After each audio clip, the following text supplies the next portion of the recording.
महिरबानी अॼु हिते समाजी सियासी इन हिसाबनि सां अचणु थियो। डॉक्टर कदीर वटि दुआ घुरियईसूं ऐं हिते अॼु केस रखियल हो जेको मोरो इंसिडेंट ऐं हिते अचण खां पहिरीं ख़बर पइजी वई पर हुननि खे पेशी कोन कयूं। असां त हुननि सां यकजहती मल्हाए साथ ॾियणु आयासीं त जेको पाकिस्तान पीपल्स पार्टी जे हुकुमराननि पाणीअ जी जिदोजहद ज़मीनुनि जी जिदोजहद उनखे मुल्क दुश्मन ऐं दहशतगर्द करे ऐं हिकिड़ा माण्हू शहीद कया ऐं सवें माण्हुनि ते केस कया जिन में 54 हिते सिधा सवां काबू लॻा पिया आहिनि। नौशहरे ऐं ॿियनि जेलनि में बि मुख़्तलिफ़ केस करे ऐं हलाया अथनि, किन ते ड्रग्स जा, किन ते दहशतगर्दी जा ऐं ॿियनि ते ई मजमूई तौर ते मोरे जा 5 केस उन्हनि सां यकजहती तौर ते ॾियणु त ही दहशतगर्द न आहिनि पर रियासती दहशतगर्दी ऐं ख़ानगी दहशतगर्दी जे करे पाकिस्तान पीपल्स पार्टी जी ख़ानगी दहशतगर्दी जे करे अॼु हू इन तकलीफ़ हेठि आहिनि। हुननि जो ॾोह पंहिंजे वतन जे धरती ऐं उन जे ज़मीन ऐं पाणीअ जे दिफ़ा जी जंग में पंहिंजो पुरअमन एहतिजाज करण जो जेको उन्हनि हक़ु इस्तेमालु कयो उन्हनि ते 2 दहशतगर्दियूं थी ऐं हुननि जा शहीद बि कयूं ऐं अॼु बि उन्हनि जूं जेल ते मुलाक़ातूं बंदि आहिनि। अॼु उन्हनि जो ॿार सभिनि जा परेशान आहिनि, जिन जा रोज़गार जा जेके वसीला आहिनि उहे सभु बंदि पिया आहिनि। उन करे असां उन्हनि सां यकजहती करणु ऐं अॻु बि ॾिठो हूंदो त मोरे में बि असां उन्हनि सां पुरअमन एहतिजाज जे ज़रिए उन सां ॾिनी, उन करे अचणु थियो ऐं इंशाअल्लाह इहो साथ रहंदो ऐं मज़लूमनि खे आइनी अदालतुनि जे ज़रिए ऐं अवामी प्रेशर जे ज़रिए इन्हनि खे आज़ादु कराईंदासूं। असीं हिते जे SSP ऐं ॿियूं इन्वेस्टिगेशन जा इदारा ऐं ॿिया हुननि खे चऊं त ही पॉलिटिसाइज़ केस करे ऐं ही कयो वियो आहे। महिरबानी करे तव्हांजी नौकिरी आर्ज़ी आहिनि, तव्हां ही मज़लूमनि खे जेके एतिरनि 4 महीननि खां वठी बंदि पिया आहिनि इन्हनि खे आज़ादु करियो ऐं अञा चालान पेश कोन कयो आहे। उन चालान में तव्हां हक़ीक़ी इन्वेस्टिगेशन करे जिन खे तव्हां बिल्कुलु मासूम था सम्झो या जेके न आहिनि त महिरबानी करे ही मौक़ो अथव उन्हनि खे जान छॾियो। 2 जतोई साहिबनि ते कूड़ो के साज़िश जो करे करणु इहो ख़ुदि हिन जी असीं मज़म्मत करियूं था। असां हुन सां अॻे बि यकजहती कई ऐं इंशाअल्लाह सम्झूं पिया त सियासी केस ख़्वार ख़राब पाकिस्तान पीपल्स पार्टी जी हुकुमरान जमायत खे ॾींदा, इन मां को फ़ाइदो कोन थींदो। ही 4 ॾींहंनि जो उन्हनि खे ज़रूरु तकलीफ़ अचे थी पर आउं सम्झां पियो त पब्लिक में इन्हनि में ख़्वारीअ सबबु थी। ऐं जॾहिं हिते मोरे में पुरअमन एहतिजाज में जलसे मुसि उन वक़्तु मूंखे हिकिड़ो ठटे ज़िले में उन ई ॾींहं ते ऐं हिकिड़ो कोटड़ी ज़िले में केस करे छॾियो अथनि। पर हाणे असांखे अहिड़े क़िस्म जा इहे हथकंडा इस्तेमालु कनि था उन करे असां उन यकजहती लाहियासीं। इंशाअल्लाह इहा यकजहती जारी रहंदी। इन खां सवाइ मुल्की सियासी मामलनि ते मजमूई तौर ते मुल्क जे सूबनि जी मिल्कियत SIFC शिकल में कब्ज़े थियण खां पोइ हिन वक़्त ते NFC अवॉर्ड जी मीटिंग थीणी आहे नेशनल फाइनेंस कमीशन जी।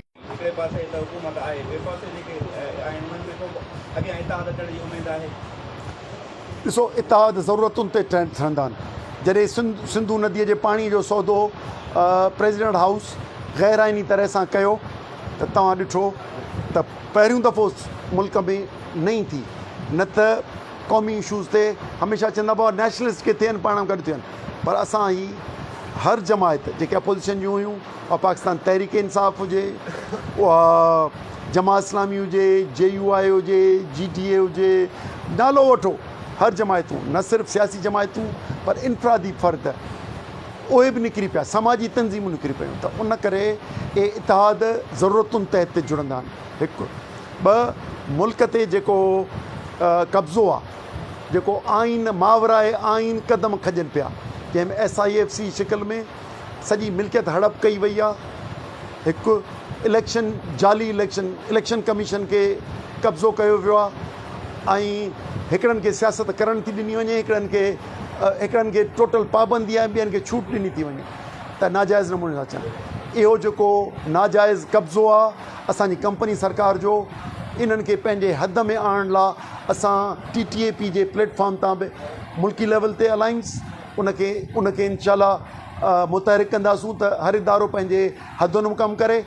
ऐं सिंध लेवल ते अलाइंस, जीअं अॻे सिंधु दरिया बचायो तहरीक जो कयोसीं, तीअं उन जी रहियल एजेंडा ज़मीनूं वापसि कराइण ऐं मौजूदा वक़्त में ख़ुसूसन NFC जो धाड़ो हणण लाइ ही नवां राग जेको मूं तव्हांखे ॿुधायो 27 सूबा ॿिया अॻियां ॾेई ऐं असां खां फुरण था चाहिनि, इंशाल्लाह इन खे बि एक्सपोज़ करे ऐं जमायतुनि खे गॾे ऐं गॾियल आवाज़ इंशाल्लाह कुझु वक़्त में पेश कंदासीं।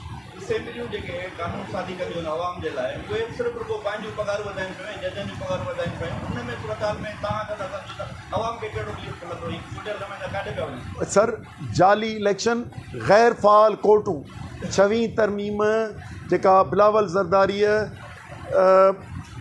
पाकिस्तान जी जुडिशरीअ जो कारोबार कयो आहे, सॼो उन जो पावर्स विञाए छॾिया आहिनि। असांजा सीनियर्स वकीलनि चवनि था हाणे वञण जे दिलि न थिए हाई कोर्ट लेवल ते, इहा पोज़ीशन आहे त को बि वर्सिस गवर्नमेंट हुजे को केस त उन में को रिलीफ मिलणो न आहे। उन करे हाणे जीअं ऑफिसर मुख़्तियारकार AC रखिया पिया आहिनि, ईअं हाणे जज रखिया पिया आहिनि ATC जे कोर्टुनि में ऐं ॿियनि। सो उन करे निज़ाम दरम बरम आहे। हाणे इनखे कीअं था ठीकु करियूं? आउं सम्झां पियो त ही जाली निज़ाम, हाइब्रिड निज़ाम इस्टेब्लिशमेंट आंदो आहे। मुल्क जा वसीला उहे टैक्सिस हुजनि या मिल्कियतूं हुजनि, उन्हनि खे उन्हनि जी ओनरशिप मटाइण लाइ ऐं उन जी सुठी सर्विस ॾेई रहिया आहिनि। हिननि खे रुॻो इक़्तिदार ऐं डेवलपमेंट जे पैसे मां खाइणु ऐं ऑफिसरनि सां गॾिजी इहो करणु ऐं इक़्तिदार जे नशे जे लाइ सिंध जो सौदो कयो अथनि। असीं सिंध जे माण्हुनि ॾे बि वञूं पिया त पाकिस्तान पीपुल्स पार्टी सिंध लाइ हींअर ज़हर क़ातिल आहे। मजमूई तौर ते मुल्क में करप्शन जी लीडर आहे ऐं मुल्क जी सदारत करप्शन जी दुनिया में अलामत आहे। सो इन्हनि मां छुटकारो कंदो त मुल्क जो भलो थींदो ऐं सिंध जो भलो थींदो। सिंध जे भले लाइ क़ौमी असेंबली ऐं सूबाई असेंबली ते कानून साज़ी अहिड़ी पई थिए, जजनि जो बि सूरत हाल आहे। साॻियो बि ऑफिसरनि खे करोड़नि जूं गाॾियूं ॾेई छॾियूं आहिनि। उन मां छा था सम्झो त हाणे अवाम में कहिड़ो रस्तो रखणु खपे? सियासी पार्टी कहिड़े पासे? ॾिसो, माण्हू वेंदो आहे पहिरीं ब्यूरोक्रेसी में, पोइ वेंदो आहे अदालतुनि में। हाणे हिननि असेंबलियुनि खे रबर स्टैम्प करे छॾियो आहे। यानी हींअर PDL जो कानून, डेवलपमेंट लेवी जो कानून 1300 अरब असांजा भाड़िया पीपुल्स पार्टी ऐं MQM जा वञी क़ौमी असेंबलीअ में हा करे आया। असांजी 6वीं तरमीम हा करे आया।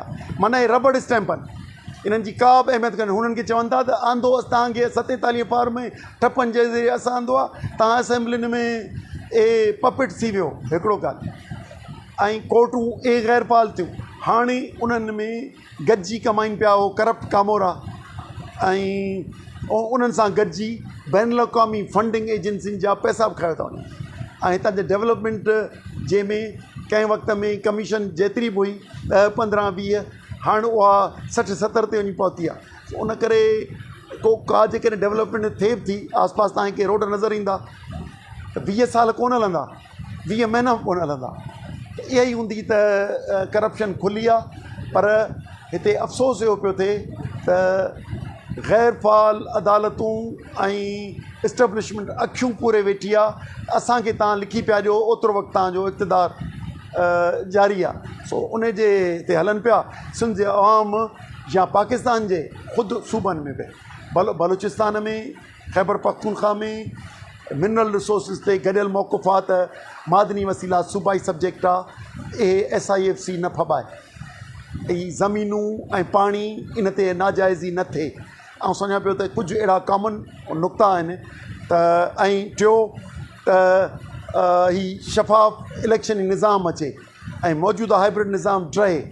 उन करे इन्हनि नुक़्तनि ते असीं मुल्की लेवल ते बि ऐं सिंध जे माण्हुनि खे बि चवंदासूं त ही जेकॾहिं सिंध जे बचाइणो आहे, पंहिंजे ईंदड़ नसलुनि खे बचाइणो आहे, हिननि मां जान छॾायूं ऐं पंहिंजी जदोजहद कनि। इंसाफ़ ईमानदारीअ जो राज थींदो त मुआशिरो तरक़ी कंदो।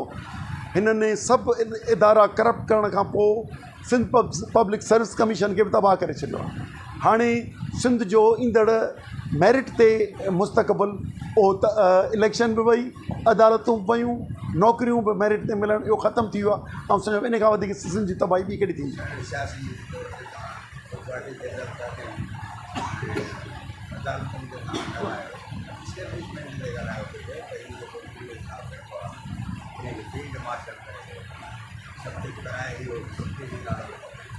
सर मूं तव्हांखे चयो त सभु कंपनी सरकार इदारा उहो पंहिंजे हथ में मिल्कियत ऐं रिसोर्सिस करे थी।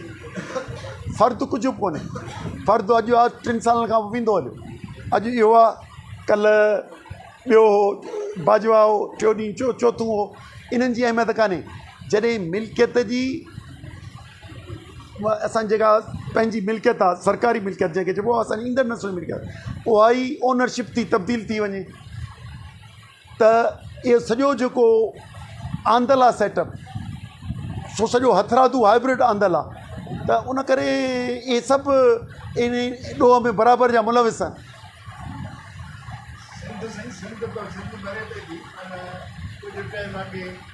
मौलाना राशिद मोहम्मद सुनो सखर में भी कोट कोटाई तो बाबा सभिनी कबाइली तकरार ख़तमु न कयो।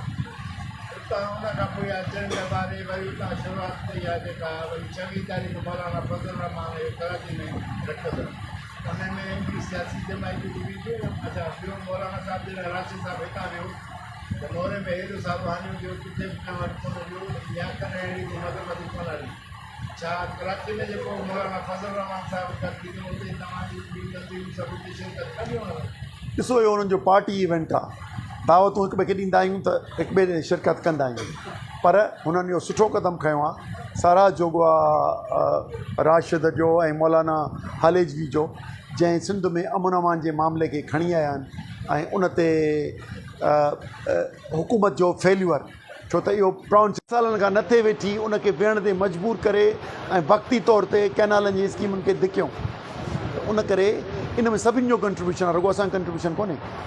उन में सिंधु दरिया बचाओ तहरीकम जेके हुआ के वरी उन में न हुआ, तॾहिं बि इंडिविजुअली भले ज़ुल्फ़कार हुजे, भले हुनजी पॉलिटिकल पार्टी न, पर जेकॾहिं हुनजी इंडिविजुअली उन्हनि मुतहरिक कयो, उस्तादनि, शागिर्दनि, वकीलनि, कंहिं न कयो।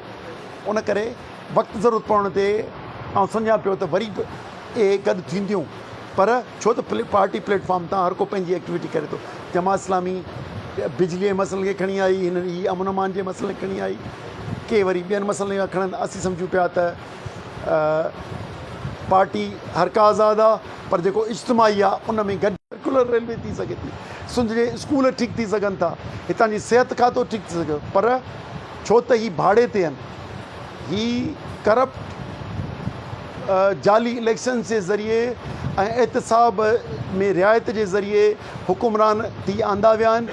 ही पीपुल्स पार्टी ऐं नून लीग वारा ऐं उन्हनि जा अलाइज़, उन्हनि खे 47 फॉर्म या इलेक्शन में ठपा हणी जा मौक़ा ॾेई उन्हनि खे इन करे आंदो वियो आहे त हितां जी मुस्तक़िल मिल्कियत ऐं हाणे वरी असासा ऐं हाणे वरी टैक्सिस जी मिल्कियत खे बि मर्कज़ जे हवाले कनि। असीं इन जे इनशाला जीअं पाणीअ जी जदोजहद हुई, तीअं ज़मीनुनि जी वापसी जी जदोजहद सां गॾु ही NFCM थींदड़ धाड़े खे बि असीं अवामी सतह ते खणी वेंदासूं। तव्हांजे मार्फत बि असीं मोकिलियूं पिया, पर अवामी सतह ते, ज़िले सतह ते असीं हिन मामले खे खणी वेंदासूं। ऐं इन खे रोकण लाइ नयूं नयूं जेके साज़िशूं थियनि पियूं उन तव्हांखे ॿुधाए छॾियूं। केॾीमहिल सूबनि जी ॻाल्हि करे छॾींदा, केॾीमहिल कालाबाग डैम जी ॻाल्हि करे छॾींदा, यानी मुख़्तलिफ़ तज़ाद नवां फैलाए ऐं ॻाल्हि खे पोइ ते कंदा। उन करे इहे 27वीं तरमीमी ॻाल्हि कंदा, बाबा जेका आई कान्हे उन जे ॻाल्हि चुप पिया करियूं। उन करे नवनि मसइलनि जे बजाए हींअर जेको असांजो क़ौमी धाड़ा पिया लॻनि ऐं उन्हनि जी सहूलियतकार पाकिस्तान पीपल्स पार्टी जेका कयो आहे ख़ुशूसन पेट्रोलियम डेवलपमेंट लेवी जे